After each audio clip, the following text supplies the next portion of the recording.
All right, we're talking LSU baseball. The Tigers landing in Omaha today. They're getting ready for their World Series matchup, starting off with Tennessee on Saturday. And to talk Tiger baseball, we're bringing in a former Tiger and now the head coach of Pitkin High School, J.C. Holt. J.C., appreciate you for coming on, man. Absolutely, man. It's a joy to be here.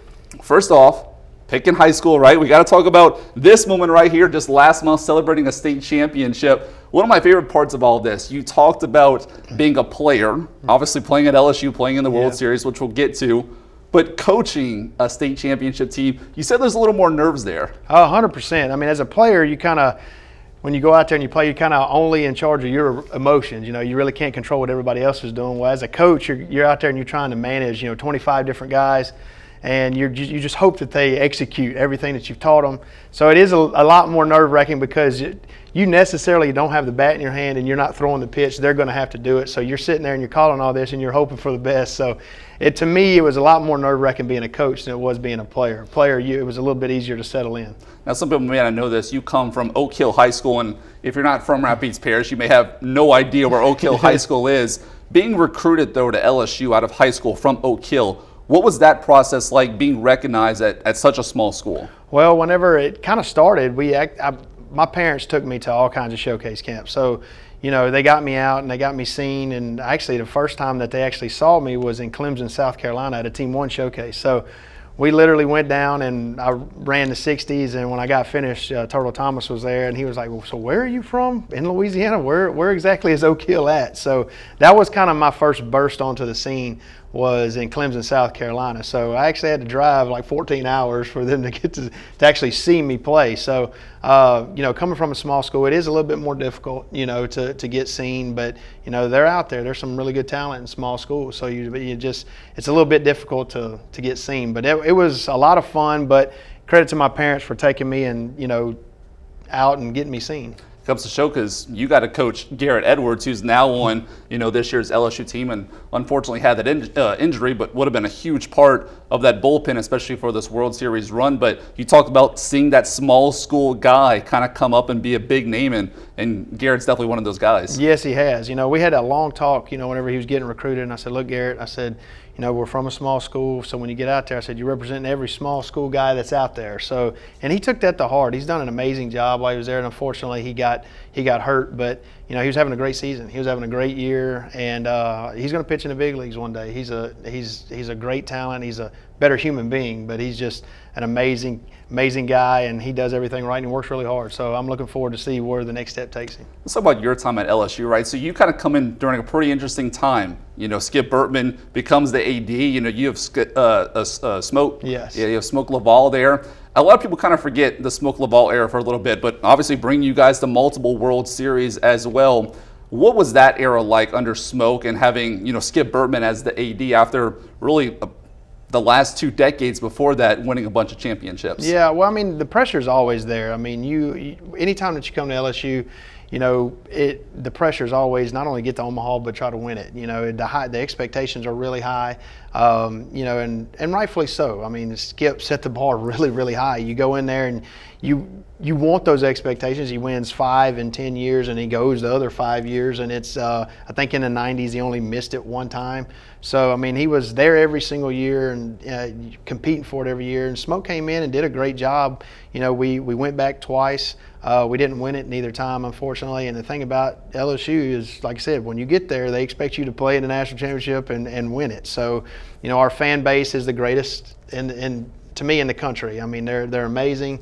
Anytime that you're out there and you can't hardly hear, it's great. You just can't find that college atmosphere anywhere else. You had the old Alec Box, right? You had Skip Burtman. I'm sure even though Skip was the AD, just like he is now, he's just as involved with the baseball team, probably at the park every single day. Oh, right? yeah. See, back in the old box, the AD office used to be in right field up top. So when we would be practicing, you could see the blinds like bent down, so you could tell he was watching. So he did a great job of letting the coaches do their thing and staying in the background, not making it be about him.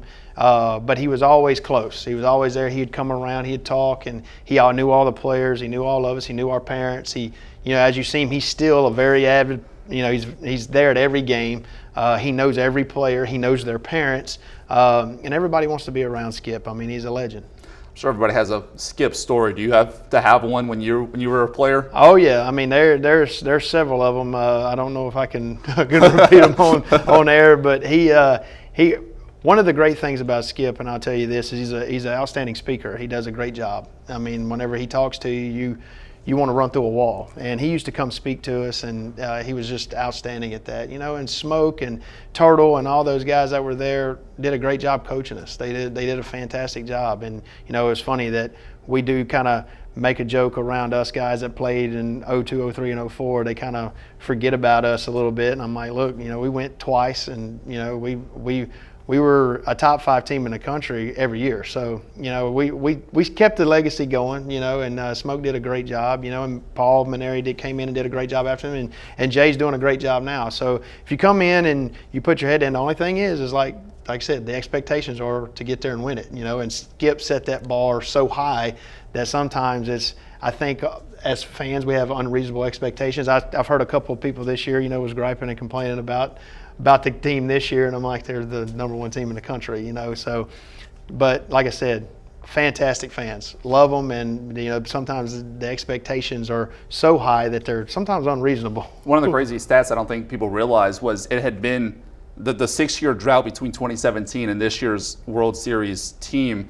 It was the longest drought since the 80s, before the Tigers even made it, and I think that just goes to and I had heard Jacques Doucet down in Baton Rouge talking to one of the former players as well, and he was saying that, with this year's drought and them kind of ending this drought, it shows just the dominance they had. And Paul Maneri is a guy that any other coach in the country, they might have statues of him, but here he's just kind of thought of another great coach that just kind of led him back to the World Series. Yeah, you're 100% right. And it was crazy that you just brought that up, because I was sitting there looking and kind of doing the math since 2017. I was like, this group of seniors are actually kind of in trouble of being the only group to ever come through LSU since '84 that didn't make it to the College World Series. So that's crazy when you think about it. So the fact that they've able to punch their ticket and make it back, it just cements another legacy of them continue to return. I think is it their 19th time? Yeah, 19th time. Yeah. Yeah. I mean, it's anytime you make it that many times, I mean, it's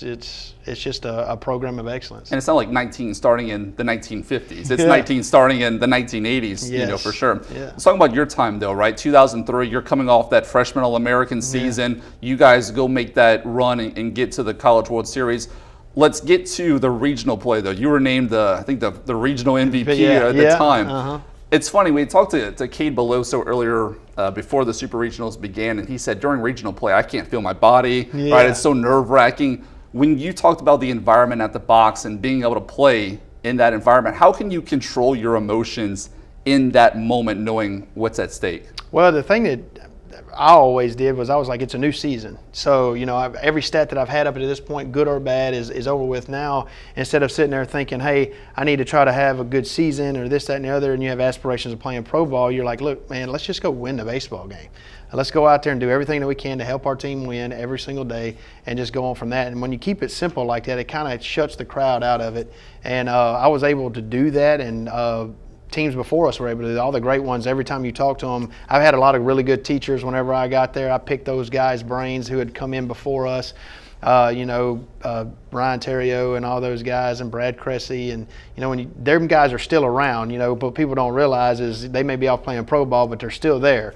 And then in the off season, you pick their brain and you ask them, hey man, how did you guys deal with this and that and the other? And they're able to help you through that. So talking to former players helped me a bunch, and they were able to I guess relay how to deal with all that to me. So, and whenever I got into that moment, I just sit there and tried to just seize it, man. Just go out there and play for what it's worth and play as hard as you can, and hopefully it falls where it may. And one of the guys told me, they said, look, the crowd's either going to do one or two things for you. It's either going to give you a shot of adrenaline, or it's going to make your heart rate get so high that you can't deal with it. And he goes, which one are you going to let it be? So I tried to make it do the one before that, gave me a shot of adrenaline, and just played hard. Talking about the 2003 season, you guys played Baylor in the Super Regionals. I believe did y'all win the first game or lost the first game? We lost the first game. So you lost the first game, you come back and win the next two. Yes. But that's that third game, right? It's a 20-5 game or whatever. You said you got pulled from the games to let other guys play. Yeah. How do you kind of let that kind of go? Because it's not like, all right, the final out goes and now you can kind of celebrate. At that point, if you're getting pulled out the game in a 20-5 ball game, it's like, okay, we kind of know what's happening Yeah, here. and like we going into Sunday, we kind of, after we lost Friday, we knew Saturday was a must win. We felt like if we could get to Sunday, we felt our bullpen was deeper than Baylor's, and we felt like we could get into their bullpen, and we felt like we could beat them on Sunday. But we had to win on Saturday. And what's crazy is, and a lot of people out there know this, a very good friend of mine played on the team with us, had passed away the year before, Wally Pontiff. And what I'm about to tell you is probably going to make the hair stand up on your neck. But on Saturday, we won 6-5. Baylor was a great hitting team. We were up 1. Jason Detterman's on the mound. They hit a fly ball to center field. The wind had been blowing out the entire game. I run back to the wall. The wind changes right before the at-bat starts blowing in, and I catch the ball literally like right in front of the wall for out number 3 to go to the 9th for us to eventually win that ball game because we were the visiting team on Saturday. But what was crazy is I go back and I look at the last out. I think it was our 31st home game, and he was number 31. And it was a 3-1 count on the hitter. When you go back and look at the scoreboard, it will give you chills. So it was pretty neat to win that game. You know, we all felt like Wally was there with us. And then on Sunday, we walked into Sunday morning thinking there's no way we're losing this game. We're going to win. And we went out there and we beat them pretty bad. But when you're in the dugout and you sit there and you're up by that much and you're like, man, there's no way they're coming back. We're actually going to Omaha. And it kind of hits you that, man, everything I've dreamt of since I was a kid is about to come true. Was great, you know, and then we punched the ticket. And what's crazy is the first time I drove up to Omaha was the first time I couldn't feel my legs from my waist down. My first at bat against Cal State Fullerton, I remember walking into the box and going, man, this is the box that Warren hit the home run in, and all this stuff starts hitting you, which you've watched since you was a kid. And you walk in there and you look up and you see your name on the Jumbotron and your name on the scoreboard, all that stuff that you watched since you was a kid. It's a dream come true. And then I'm like, man, I can't feel my legs. And the first pitch of the game, Jason Windsor threw it and hit the backstop. So it helped calm me down a little bit because I'm like, he feels just as bad as I do. Yeah, so it actually helped me be able to settle down a little bit. And he actually threw 3 straight balls, and he come back and threw a 3-1 pitch, and I singled to left field. So once I got done, after that, I was fine. But the first at-bat in Omaha was something that I'll never forget, mainly because I couldn't feel from my waist down hardly at all. Like I literally was – it almost felt like it wasn't even real. So it almost helps to have a little twitch when you bat, just so like your legs are shaking. It's like, oh yeah, that's just like how I stand as a batting stance. It's not it's not actually me being pretty nervous there. Yeah, 100%. But yeah, it was definitely nerve-wracking. But that whole series was great. And, you know, we came back my junior year and we went back. Unfortunately, we didn't win it either year, but it was special. It was special going to the College World Series. It always is, and it's always really special because my sophomore and junior year, we were able to win the Supers at home. So anytime you're able to do that in Baton Rouge is pretty special. And I think I don't know the exact stat, but I think they've only lost 1 Super at home. Was it Florida against State Stony? No, Florida 2. They lost to Stony Brook too. That's right. They? Yep. They lost to Stony Brook. Yes. Those Stony Brooks of the world, huh? Yeah, like they beat Stony Brook beat them. So most of the time, if you come down to Baton Rouge, you're usually not leaving there with a win. But Florida State was a really good team that year too, though. So you talked about Wally Pontiff. Obviously, so many amazing stories about him, and I think everyone has almost this special, deeper connection in some way of how Wally was there with them in the field or at bat of this or that. And obviously, we're all going to join him hopefully one day where he's at. Such a great teammate, and obviously a life gone there too soon. Another teammate you had, Brian Wilson, right? Yeah. For those who don't know, went on to have a really good major league career as a closer with the Giants. Yeah. If you look at a picture with him and the Giants and LSU, you would have no idea it's the same person. No. Do you have any idea where that came from, the beard? Well, I will say this. Brian was always a different character. He was always in character. Like everybody thinks that when he got to the big leagues that was some kind of act that he was putting on. It wasn't. That was Brian. Brian was that way from the first time I met him to the time that he finished playing pro ball. And he probably still that way today. But he was a great pitcher. I mean, people don't realize. I think opening day, my sophomore year, I think he was like 97 and 99 with a 90-mile-an-hour slider. So I mean, you're talking about Paul Skeens type stuff back in 2003. So, I mean, we knew that, and he had Tommy John surgery and still got taken by the Giants in the draft and ended up being their closer for 2 of the World Series that they won. So But definitely, he grew the beard and kind of went into his own. But he was out in California, and he was in his element, man. He was in his element. One of the cool things, go back to this year's team now. One of the cool things about the Super Regional recently is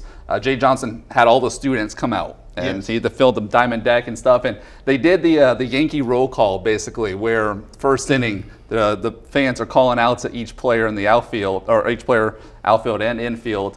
You talked about a moment where you were in old Alec Box playing there in center field, and you can hear the people behind you kind of saying your name, right? Yeah, when my last at bat in Alex Box Stadium, I remember them, the grandstands would chant, they would go J.C., and then the other ones would say Holt. So it was kind of my last at bat. I got to take my helmet off and everything, my last at bat there. So it was pretty special. It was pretty awesome. And unfortunately, there's not a whole lot of tape during that time period, because when we were on TV, it wasn't a whole lot. It wasn't like it is today. Like now, there wasn't no set. I mean, cell phones were the Nokia phones, and you played Snake on them. There was no camera phones back then where you could video or anything. So, but yeah, it was a really cool moment in my athletic career to go out like that, and they were able to do that and send us off. And that's what was so cool about watching Dylan's last at bat.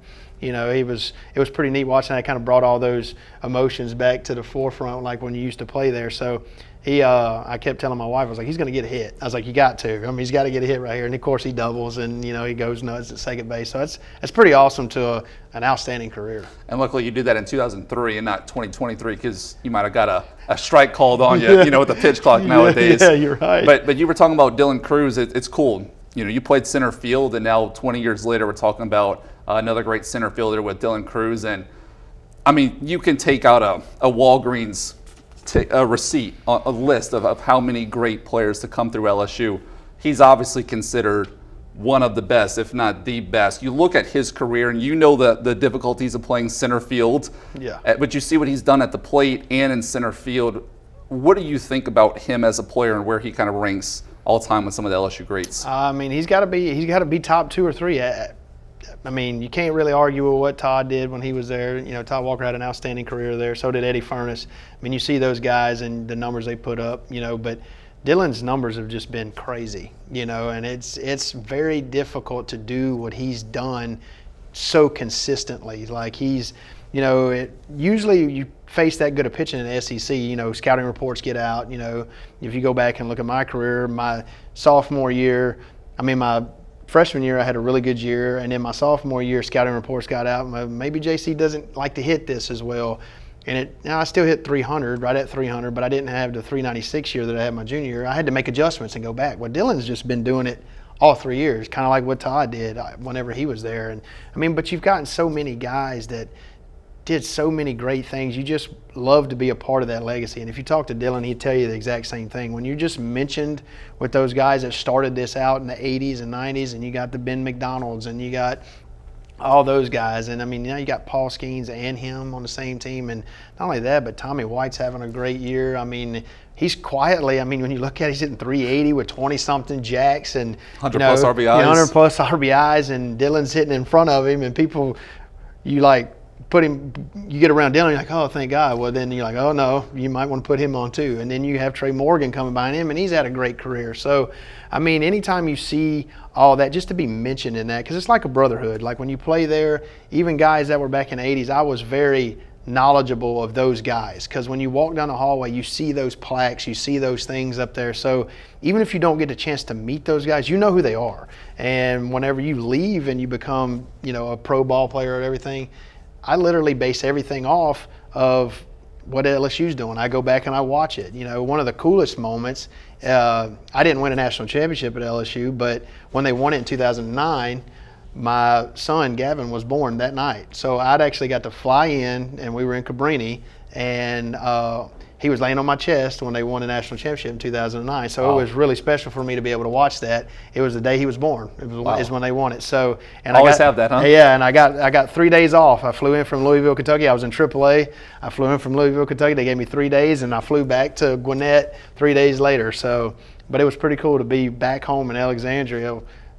the day my oldest son was born and LSU won the national championship. So I remember the doctor coming in. He goes, "Man, we got to get this kid out of here because LSU starts in like an hour." So we were able. He was born, and I was sitting there. It was just me, him, and his mom sitting in there watching the national championship. There's game three of the national championship. Whenever first memory with your son, huh?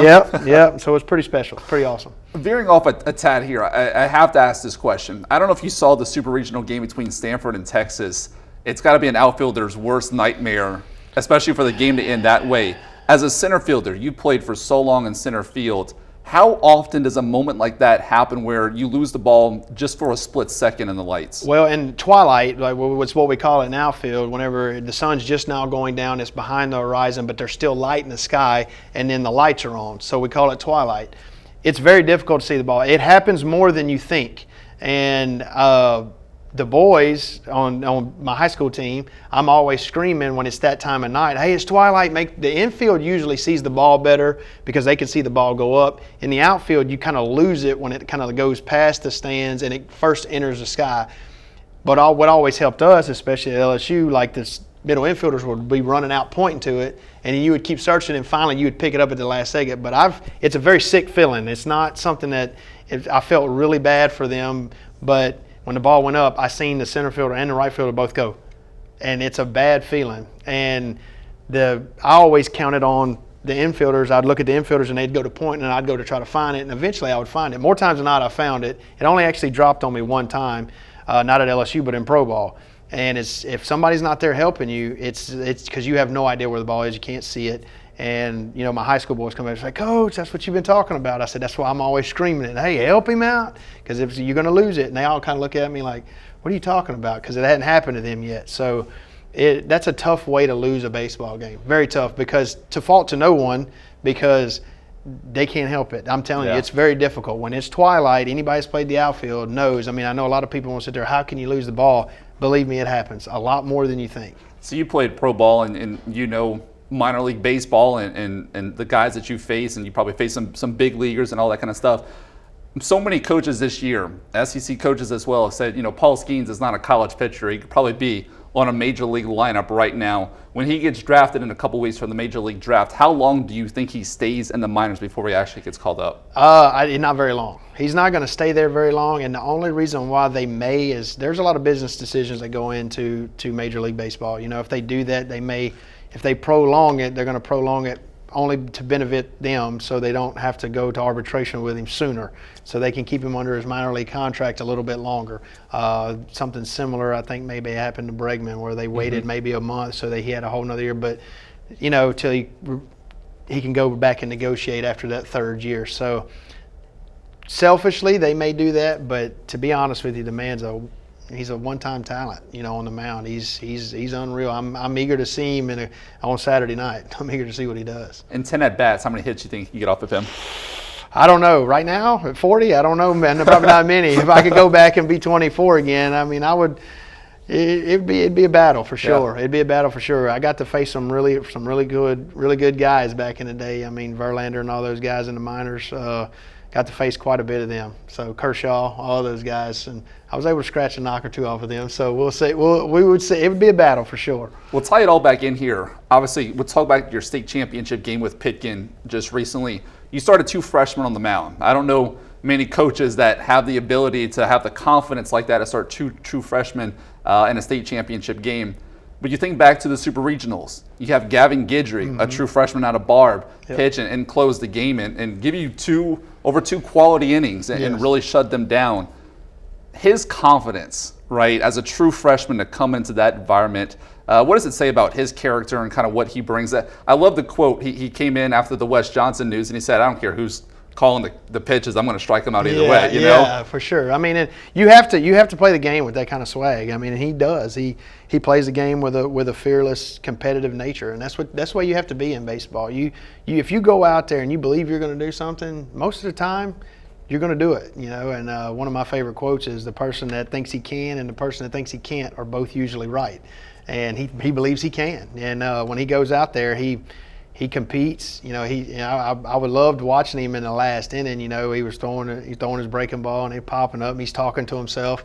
On the TV you get to see a little bit more than you do sitting in the stands, and I love it. That kind of, anytime you play with that kind of tenacity, it's fun to watch. Lastly here, now that the World Series, the teams are set up, the lineups are set up, you have the Wake Forests of the world. You have your Stanfords, your Floridas, your Tennessees, your Oral Roberts, kind of out of nowhere. But, for this LSU team, pretty complete team overall, from the pitching staff to obviously the lineup. What do the Tigers have to do if they're going to bring back that first championship in 14 years? I feel like if the bullpen can continue to do what they've done with all the injuries that they've had, the big question mark about everything has been, the bullpen, and can your 2 and 3 starters give you what Paul Skeens is going to give you, not even what he's going to give you. If they can get deeper into games and keep the game close and let those bats catch up, they got a shot. And if they can get, and look, here's the thing, if you go back and look at every national championship that LSU's ever won, there's one guy's got to step up that has kind of been lying in the weeds or has been pretty good all year, but then he shows up in the World Series and he's just amazing. Brett Laxton, as a freshman in 93, comes in, who knew he was going to strike out 16, and just had an unreal national championship game. Warren all year long, was hurt. Then he says the first day it doesn't hurt is the national championship game. In 2000, Trey Hodges comes to mind. The guy was just unreal all during that run in the College World Series. He was pretty much unhittable. He threw 3 or 4 games while they were out there at the end of it and closed games, and it was just nasty, and he was good during the year, but everybody's like, man, where's this guy? I mean, he just was unreal. And I talked to Trey quite a bit, so I know him really well. So he did great. So, and then in 2009, their pitching stepped up, but their bats were on fire, and they swung the bat really well. That was a real complete team. That was a really good team in 2009. So I think this team could be very similar to that. If they can get that back end of the bullpen to do what they continue to do in the regional and the super regional, I think they're going to be fine. You won a state championship last month. Hopefully the Tigers can bring you another championship back to the university. Starting in just next week or so. Hopefully that would be awesome. That would be awesome. Have two Tigers win championships, and my alma mater win it, and then coach the Pickin' Tigers to win. That would be awesome. That's it. Talking baseball with Coach JC Holt. JC, I appreciate it, man. Yeah, man. It was good coming in. Yeah, thank you so much, man. Yeah.